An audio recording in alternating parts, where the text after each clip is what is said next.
Hey, what is up guys? Welcome back to the channel. Today we are playing Zuma's Revenge. So between last night and this morning, I went through and beat the entire adventure mode. It only took me like maybe 2 or 3 hours, but after I beat the game, I found this mode called Iron Frog. And I guess it's 10 really hard levels that are harder than even the main game, which is cool with me because the main game was pretty easy. Iron Frog, a 10-stage gauntlet with no second chances. I literally beat this game with 0 deaths, so I'm not expecting this to be too challenging for me. I've been playing this game for literal years. I've fallen in PopCap lately. I've been playing a lot of their like puzzle games, and I actually didn't know that PopCap was the one behind these games like Zuma and Peggle and this, that, and the other. Until just a few weeks ago.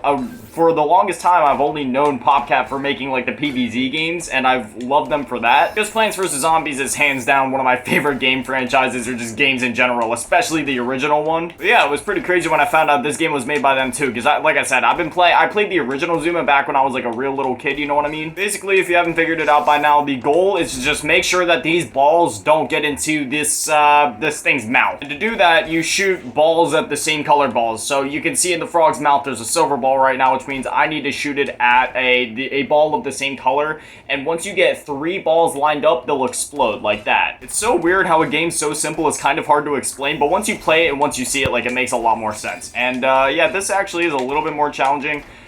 You do gotta consider that I also am trying to commentate, so my brain isn't completely focused on this. It's actually kind of giving me a headache trying to commentate and play at the same time, but we're going with it. We're still cruising. One of my favorite things to do in this game is get like certain colors lined up. So say like right here, I'll actually show you guys an example of it once I get another silver ball going. But you can make balls clash into each other. So say there's 2 blues here and 1 blue there. If I shoot the silver ones, this blue will go back and hit that one, and it's like oddly satisfying.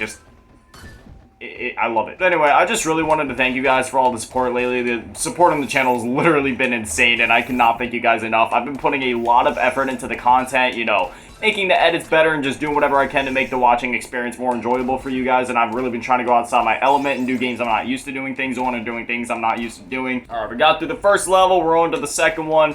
I don't know if we have to beat these all back to back to back. I don't know if I'm really down to do that. I just kind of wanted to hop on and just screw around and talk to you guys for a bit, honestly. More times than not, when I turn the camera on, man, I'm just trying to have a good time, talk to you guys, maybe show you guys some cool games you might not have seen before, might not have seen for a while, you know. I'm really into that whole nostalgia stuff. And I don't know, sometimes I do like really big projects on the channel, but more times than not, I don't know. My videos go up at like 7 p.m., so I just try to have it be like a chill time. You guys can just hop it on, have something in the background while you're munching on some foods or just trying to find something entertaining to watch, you know what I mean? If you guys want to try this game, like if it seems interesting to you, they have it on Game Pass, both the original game and Zuma's Revenge, which I might actually hop over to the first game because I like Zuma's Revenge, and it does just kind of refine the physics and the, just whatever about the first game, you know what I mean? It's just a more refined version of the first game. But I don't know if it's just nostalgia or something. It's just something about the first game, I just prefer it. But I decided to go with this for one very particular reason I'll point out when we hop on the first one. So I just finished the Mass Effect trilogy yesterday, and I have some thoughts. I won't spoil it for anybody that's planning to play it, even though the third game, which is like the final canon game, I don't count Andromeda. From what I heard, that one sucks, and I don't even want to play with how bad I've heard it is. I might give it a try. But anyways, like I said, I won't spoil anything, but I will say Mass Effect 1 was really good. Mass Effect 2 is probably my favorite, and Mass Effect 3, while it was good, it took away a lot of the RPG elements and made it feel more like a shooter, which for some people may be good.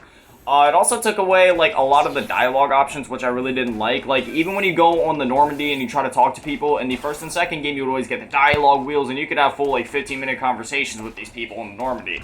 And here, it's one of those generic things where you go, you click talk, and then it just plays, like, one voice line from the other character, and you don't even have an option to talk to them, which I really didn't like, because, you know, I mean, I'm one of those guys in Mass Effect. I try to do the romances okay, and I was figuring it probably wasn't even possible in that game, so I didn't even try. Anyway, let's hop over to the original Zuma, and I'll show you guys why I chose to play Revenge instead. All in all, though, I mean, Mass Effect 3 was still really good. From the endings I got, though, yeah, this is why I didn't play the original. It has, like, this weird border around it, just because this is an old game from, like, 2003, I think. But basically, in Mass Effect 3, if you don't do enough side quests, by the time that you get to the final mission, you will only have, like, 1 or 2 choices available to you.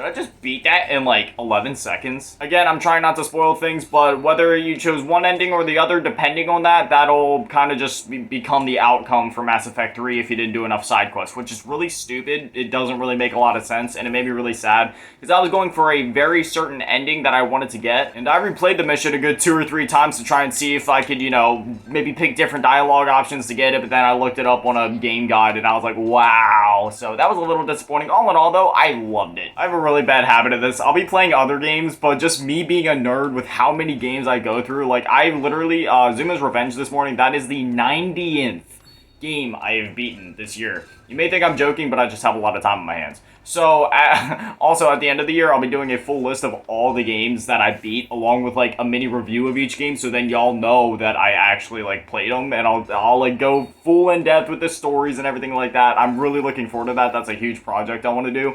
I should probably get started on it now, so that I'm not left with, like, over 100 games to cover all at once, but hey, I go through so many games that I just love telling you guys, like, what I'm up to in my off time. I was planning on maybe, like, there was a time where I was considering streaming some of the games while I play them, and that may still be maybe a thing. I'm not really sure, though.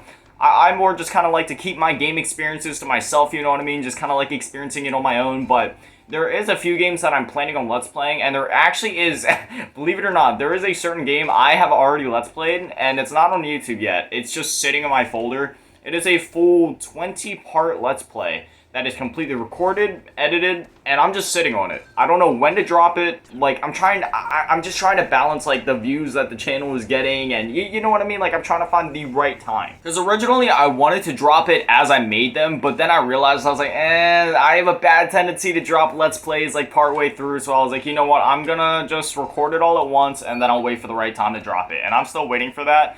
And I was also considering maybe just editing it all together, making one massive, like, 8-hour video, but I don't really know how feasible that is. Actually, when I put it like that actually kind of sounds like a sick idea. I might do that. Nobody's gonna watch it the whole way through, but hey, my watch time will be through the damn roof, I'll tell you that, baby. You know, some nights I have those videos where I, like, try to make that hypebeast content, going real edit crazy, being all energetic, but then some nights I try to, like, pull it back and just keep it real with you guys, just so then, like, I don't know. I always try to find a nice balance of being entertaining and energetic enough to not be boring, but also still just kind of like being myself, you know what I mean? Because in real life, I'm honestly a pretty quiet dude. I don't do a whole lot. I just kind of just sit, real chill. Usually when I'm talking, it's more like this. Like, I'm nowhere near as, like, energetic or, like, I don't project my voice as much as I do. Oh my god, I used to hate this level as a kid. It's actually not that bad now that I actually know how to play the game. Back then, I just used to shoot balls and hope for the best. I'll never forget beating this game for the first time and getting that secret level at the end. Oh my gosh, I'm telling you, if you guys haven't played this game before, you have to try it. It seems so stupid and simple at first, but once you play it, you're gonna get addicted. Trust me. And it's not even a huge time commitment. You can beat one of these games in like 2 hours, maybe 3 max. Shit, I hate when I do that. I was going for the blue balls all the way over. I really gotta think about things before I say them, man. My mom got me hooked on this phone game called Cookie Mama or something like that, and it's funny, we kind of have like a mini competition going on right now to see who can get to like the highest level first, and she's totally whooping my ass, but I'm catching up. Did anybody else used to play a crap load of mobile games, but nowadays they just like never play them? I don't know why. I used to play them so much, like I lived off of that, but nowadays just not really. Then again, it's probably just because back then I used to be kind of poor, so like all the games that I wanted to play, it was at a time on the App Store where the new games were actually getting ported over there, like, you know, the GTAs and even some of the, like, Xbox 360 games got like, these weird knockoff iOS versions that were official enough for me to enjoy because I just had, like, a PS2 at the time. Not knocking the PS2, I loved all the games I had on there, of course. PS2 is probably one of my favorite consoles, period. But, yeah, I wasn't able to get new games as often just because I didn't have a lot of money, and there was always free games, just really, and most of them were actually pretty decent, just getting thrown onto the App Store. Woo! Stage 1 complete! We'll wrap that up there. Anyway, as always, a shout out to the patrons, Fav Grandma, and Lil Bootytap. Hopefully I've been recording enough to make a video out of this. I don't know. I just felt like flipping the camera on, doing something random, just chilling with you guys for a bit. Not really sure what I have planned upcoming. I always try to, like, keep you guys in the loop with what I'm planning, but right now, we're going on the day-to-day basis. I might start rolling out the Let's Play. Not sure yet. I kind of want to wait, but I don't know. Anyway, hopefully I'll see you guys back here tomorrow at 7. Thank you for watching. I love you all. Stay beautiful. Peace.